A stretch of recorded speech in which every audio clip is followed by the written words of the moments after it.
हर घर की कहानियाँ टीवी। चंद्रिका एक बहुत ही खूबसूरत नागिन थी। चंद्रिका नागलोक की सबसे ज्यादा प्रसिद्ध नागिन थी। नागलोक की नागरानी का खिताब उसे मिलना ही था। इसीलिए चंद्रिका नागलोक के गुरुजी के पास जाती है। चंद्रिका, तुम्हारे नाम नागरानी का खिताब नहीं लिखा है। क्या आप ये कैसी बातें कर रहे हैं गुरुजी? मैं नागलोक की नागरानी की पुत्री हूँ और नागलोक को संभालने के लिए भी उत्तम हूँ। तो इस नागलोक की नागरानी मुझे ही बनना चाहिए ना? तो आप मना क्यों कर रहे हैं? ये मैं मना नहीं कर रहा हूँ, बल्कि तुम्हारी किस्मत का लिखा है।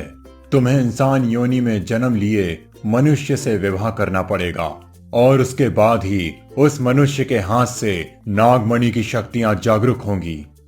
लेकिन मैं उस मनुष्य को ढूंढूंगी कहाँ? उस मनुष्य के हाथ में जलने का निशान होगा और तुम्हें यह भी ध्यान रखना है कि किसी भी मनुष्य को यह ना पता चले कि तुम एक इंसान नहीं बल्कि नागिन हो। गुरुजी की बात सुनकर चंद्रिका अब धरती लोक पर चली जाती है। काफी तलाश करने के बाद भी चंद्रिका को वो लड़का नहीं मिलता। अगर इस प्रकार मैं उस मनुष्य को ढूंढती रही तो वो मुझे नहीं मिलेगा।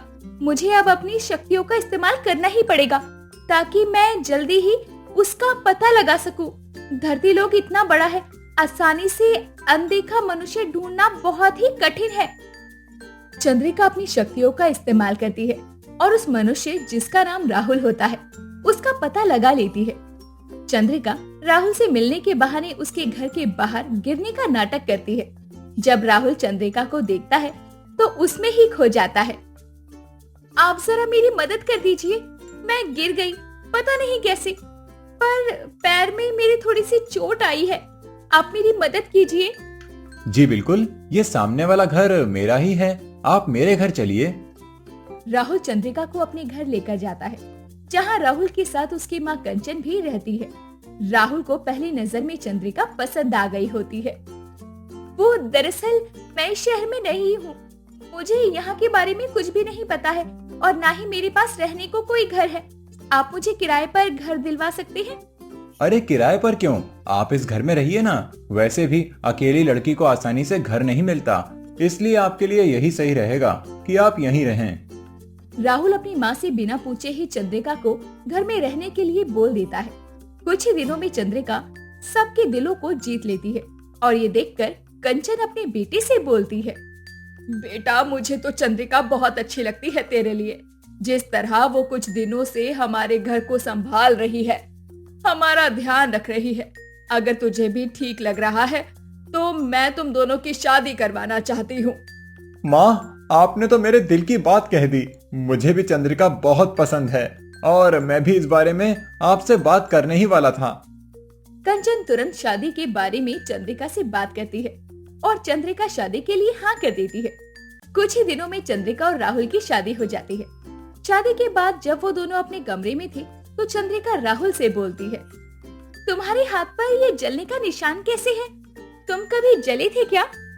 अरे नहीं नहीं, मैं तो कभी भी बचपन में या आज तक जला ही नहीं। यहाँ तक कि मुझे आग से बहुत ज्यादा डर भी लगता है। माँ कहती है कि ये निशान मेरे जन्म के साथ ही हैं। चंद्रिका कई दिनों तक शादी के बाद भी वहीं रहती है। चंद्रिका राहुल और अपनी सास को अब पसंद भी करने लगती है। वो उनके साथ बहुत ही प्यार से रह रही थी। कुछ दिनों के बाद चंद्रिका के हाथ में चोट लग जाती है और खून आने लगता है। अरे बहू, देख ये क्या किया तूने? तू क्यों नहीं चलती है डॉक्टर के पास? तुझे हाथ में चोट कैसे लग गई? खून भी आ रहा है। तुझे कोई चिंता ही नहीं है। रुक, मैं अभी दवा लगा देती हूँ। कंचन तुरंत दवाई लेने कमरे में चली जाती है और जैसे ही दवाई लेकर आती है तो देखती है कि चंद्रिका को कहीं भी चोट नहीं लगी थी और ना ही कोई खून आ रहा था। बहू, अभी तो तुझे यहाँ पर चोट लगी थी, खून भी आ रहा था और अब चोट ही गायब हो गई। नहीं नहीं माँ जी, मुझे तो कोई चोट नहीं लगी, शायद आपको गलतफहमी हुई होगी। कंचन को काफी हैरानी होती है लेकिन वो कुछ समझ नहीं पाती। दिन निकल रहे थे। एक दिन चंद्रिका जब अपने कमरे में अकेली होती है तो वहाँ गुरुजी आते हैं। गुरुजी, आप यहाँ? तुम क्या भूल गई कि तुम किस कारण के लिए धरती लोक पर आई थी? मैं तुम्हें वही याद दिलाने आया हूँ। तुम्हें नागरानी बनना है कि नहीं? हाँ, लेकिन यहाँ मैं कैसे सबको बोलूं कि मैं एक नागिन हूँ? तुम एक नागिन हो और तुम यहाँ किस कार्य के लिए आई थी? यहाँ के बारे में सोचना चाहिए। तुम्हारे पास ज्यादा समय नहीं है। इस अमावस्या की रात को तुम्हें नागमणि को अपने पति के हाथों से स्पर्श करवा के अपने माथे पर लगाना है। गुरुजी इतना बोलकर चले जाते हैं और उनकी सारी बातें कंचन सुन लेती है। इसका मतलब मेरी बहू एक नागिन है। कंचन को जब से अपनी बहू की सच्चाई का पता चलता है, कंचन तभी से अपनी बहू से डरने लग जाती है। कुछ दिनों के बाद चंद्रिका अपनी सास के लिए खाना लेकर जाती है। माँ जी, लीजिए खाना खा लीजिए। आपने कुछ नहीं खाया है सुबह से। खाना नहीं बहू, मुझे भूख नहीं है। अरे माँ जी, आपको हुआ क्या है? आप कुछ अलग अलग बर्ताव क्यों कर रही हैं? कोई बात है तो मुझे बताओ ना। नहीं बहू, कोई बात नहीं। अच्छा, मैं टहलने जा रही हूँ। कंचन अपनी बहू के साथ रुक ही नहीं रही थी। अपनी बहू के आते ही वो चली जा रही थी। कुछ दिनों के बाद अमावस की रात आती है। आज मुझे राहुल से नागमणि पर स्पर्श करवाना होगा और इस घर से विदा लेनी होगी। चंद्रिका नागमणि लेकर राहुल के पास जाती है और बोलती है, सुनो ना, आप इस चमकती चीज को अपने हाथों से मेरे माथे पर लगाओ ना। अरे ये क्या है? मैंने तो पहले कभी नहीं देखी। जितना बोला है उतना करो ना। मैं चाहती हूँ कि आप अपने हाथों से इस चमकती चीज को मेरे माथे पर लगाओ। मेरे लिए इतना नहीं कर सकते क्या? चंद्रिका के कहने पर राहुल नागमणि को चंद्रिका के माथे पर लगाता है और कुछ देर के बाद राहुल जमीन पर गिर जाता है। कंचन तुरंत वहाँ आती है। नागिन, तू खा गई मेरे बेटे को। अरे मेरा बेटा तुझसे इतना प्यार करता था और तूने ये सिला दिया उसके प्यार का। मेरे बेटे को पहले जैसा कर, वरना मुझे भी मार दे। नहीं, मैंने कुछ नहीं किया।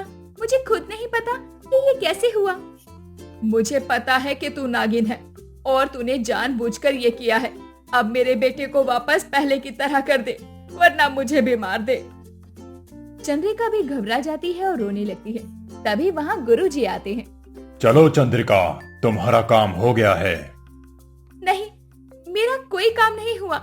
मेरे पति की ये हालत कैसे हुई गुरुजी? इन्हें ठीक कर दो। तुम एक नागिन हो और अपने पति को ठीक करने के लिए तुम्हें नागिन रूप त्यागना होगा। चंद्रिका बिना सोचे समझे अपने नागिन रूप को त्याग देती है और इंसानी रूप ले लेती है और राहुल को भी होश आ जाता है। चंद्रिका, राहुल तुम्हारे पिछले जन्म का ही प्यार है, जिसे जलाकर मार दिया गया था, और ये सब तुम्हें तुम्हारे प्यार के पास वापस ले आया है। इसी के साथ अंत में चंद्रिका की सच्चाई सबके सामने आती है और वो अपने प्यार की खातिर साधारण रूप की जिंदगी उम्र भर के लिए स्वीकार कर लेती है।